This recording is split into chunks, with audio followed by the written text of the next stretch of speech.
بسم اللہ الرحمن الرحیم نحمدہ ونصلی علی رسولہ الکریم اما بعد۔ بزرگان محترم اور برادران عزیز، السلام علیکم ورحمۃ اللہ وبرکاتہ۔ سب سے پہلی بات یہ ہے کہ محرم الحرام کا مہینہ آتا ہے تو اس سے سن کی ابتدا اور سال کا آغاز ہو جاتا ہے۔ اسلام کے زمانے کے بعد یعنی ظہور اسلام کے بعد حضرت عمر فاروق رضی اللہ تعالیٰ عنہ کے زمانے میں جب ہم نے اس سن کو اپنایا، پھر بھی یہی سلسلہ قائم رہا کہ محرم سے سال کا آغاز ہوا۔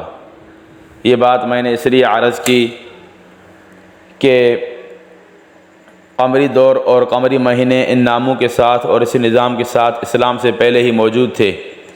عیسوی سن بھی موجود تھا جس کو شمسی نظام کہتے ہیں۔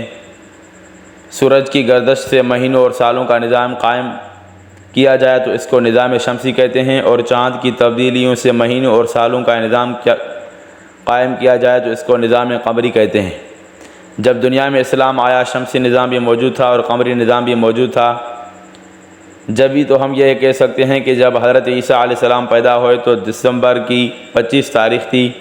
حضور اکرم صلی اللہ علیہ وسلم کی تشریف آوری سے 500-600 سال پہلے کی بات ہے۔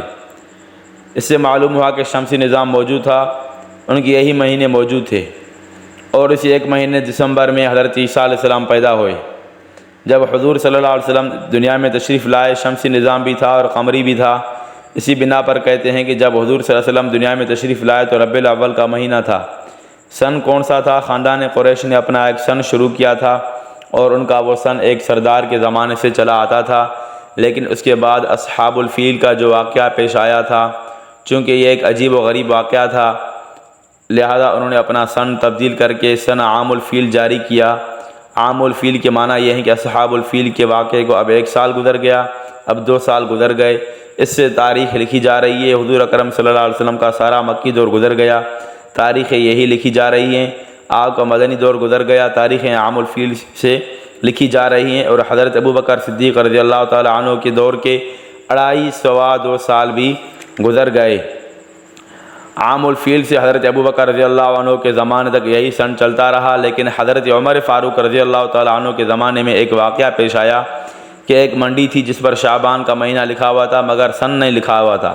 سوال یہ پیدا ہوا کہ یہ منڈی کیش ہو چکی ہے یا ابھی کیش ہونی ہے، کیونکہ اس پر سن موجود نہیں تھا۔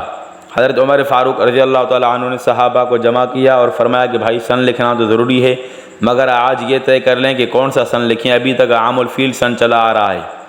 صحابہ نے طے کیا کہ آج ہم اپنا سن طے کریں، اور وہ سن ہجرت کا سن کہلائے، یعنی اسلام کو روئے زمین پر اس وقت سے اللہ تعالیٰ نے قوت عطا فرمائی اور مسلمانوں کو اجتماعیت عطا فرمائی جب سے مسلمان ہجرت کر کے مکہ سے مدینہ آ گئے، لہذا یہ ہماری سربلندی کی تاریخ ہے، ہم اپنا سن ہجرت سے شروع کریں۔ مگر اس پر اعتراض ہوا کہ آپ نے قمری نظام اپنایا ہے، اور قمری نظام تو محرم سے شروع ہو کر ذوالحجہ پر ختم ہو جاتا ہے، اور اگر اپنا سن الگ بتاتے ہیں تو حضور صلی اللہ علیہ وسلم نے ہجرت فرمائی ہے ربیع الاول کی 12 تاریخ کو، تو اس کا مطلب یہ ہوگا کہ آپ کا سن 12 ربیع الاول سے شروع ہوگا اور 11 ربیع الاول پر ختم ہو جائے گا۔ جب 12 ربیع الاول آئے گی آپ کا سن بدل جائے گا، لہذا اس صورت میں جو قمری نظام چلا آ رہا تھا وہ آپ نے آدھا لیا اور آدھا چھوڑ دیا۔ حضرت عمر فاروق رضی اللہ تعالیٰ عنہ نے یہ طے کیا کہ ہم پورا قمری نظام لیں گے، اور ہمارا سن محرم کی 1 تاریخ سے ہی شروع ہوگا، اور ہجرت 12 ربیع الاول کو ہوئی ہے تو محرم صفر 2 مہینے یہ، اور 11 دن ربیع الاول کے تو 2 ماہ 11 دن کی قصر کو نکال دیں گے، اور سن 1 محرم ہی سے شروع ہوگا۔ اس سے معلوم ہوا کہ سن کی بنیاد واقع ہجرت کو بنایا گیا ہے، ہجرت کی تاریخ کو سن کی بنیاد نہیں بنایا گیا۔ سن وہی رکھا گیا جو پہلے تھا کہ محرم سے شروع ہوگا اور ذوالحجہ پر ختم ہو جائے گا۔ جب یہ محرم کا مہینہ آتا ہے تو یہ محرم کا مہینہ مسلمانوں سے پکار کے کہتا ہے کہ اے مسلمانوں، اپنے بزرگوں اور اسلاف حضور اکرم صلی اللہ علیہ وسلم اور صحابہ کرام کے واقعہ ہجرت کی یاد کو تازہ کرو کہ آپ صلی اللہ علیہ وسلم اللہ کی خاطر مکے کو چھوڑ کر مدینے ہجرت فرما کر تشریف لائے۔ جو قوم اپنے بزرگوں کے کارناموں کو یاد رکھتی ہے وہ قوم بڑی غیور اور غیرت مند ہوتی ہے۔ اللہ تعالیٰ نے بھی قرآن کریم میں جگہ جگہ پر اس کا لحاظ رکھا ہے کہ آپ کی غیرت کے جذبے کو ابھارا جائے۔